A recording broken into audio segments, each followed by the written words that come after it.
क्या हमारा यूनिवर्स एक अकेला यूनिवर्स है या इसके अलावा भी यूनिवर्स मौजूद है? ये आज तक का सबसे बड़ा सवाल है जिसका जवाब इंसान आज तक ढूंढ रहा है। तो मन में सवाल आता है कि अगर हमारा यूनिवर्स फैल रहा है तो क्या ये कभी किसी अन्य यूनिवर्स से जाके टकराएगा?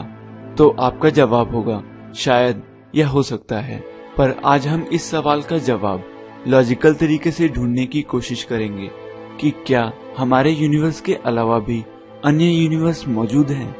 पर इससे पहले अगर आपने चैनल को सब्सक्राइब नहीं किया है तो सब्सक्राइब करें और बेल आइकन को दबाएं।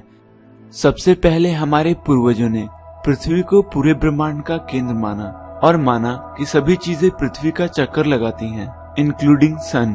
और धीरे धीरे हमने जाना कि हमारी पृथ्वी ब्रह्मांड का केंद्र नहीं बल्कि सूर्य का चक्कर लगाती है।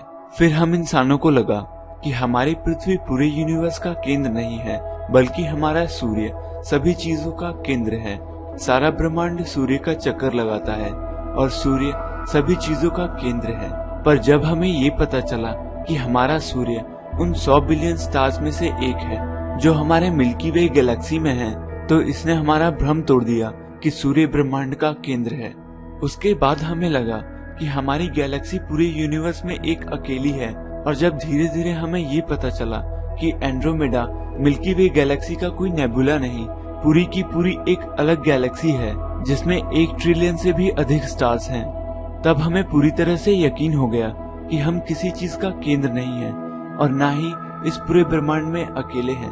और जब हमें ये पता चला कि मिल्की वे गैलेक्सी के अलावा 100 से 200 बिलियन गैलेक्सीज हैं और हर गैलेक्सी में हमारे सूर्य की तरह कई बिलियन सूर्य और हमारे प्लैनेट की तरह हर 5वें स्टार के पास प्लैनेट्स हैं।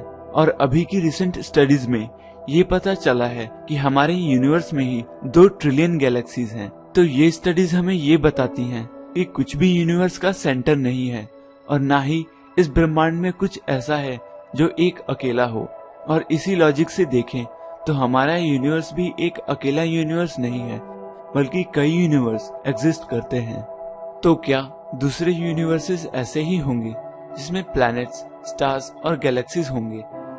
हो सकता है कि वहाँ के यूनिवर्सेस के लॉज ऑफ फिजिक्स हमारे यूनिवर्स के लॉज ऑफ फिजिक्स से बिल्कुल उलट हो सकता है कि हमारे सेंसेस हमारे यूनिवर्स के हिसाब से ढल चुकी हो और दूसरे यूनिवर्स में हमारी सेंसेस को अंधेरे के अलावा कुछ और दिखाई ही ना दे और वहाँ के हिसाब से हमारे सेंसेस यूजलेस हो सकता है कि हमारा यूनिवर्स जो 3 डायमेंशनल है, अदर यूनिवर्सेस 4 डायमेंशनल हो सकता है कि दूसरे यूनिवर्स इतने व्यवस्थित ना दिखाई देते हों, वहाँ प्लैनेट्स, स्टार और गैलेक्सीज अभी अस्तित्व में आए ही ना हो और वो अभी पूरी तरह से अस्त व्यस्त हो, जहाँ टाइम भी हमसे अलग चलता हो।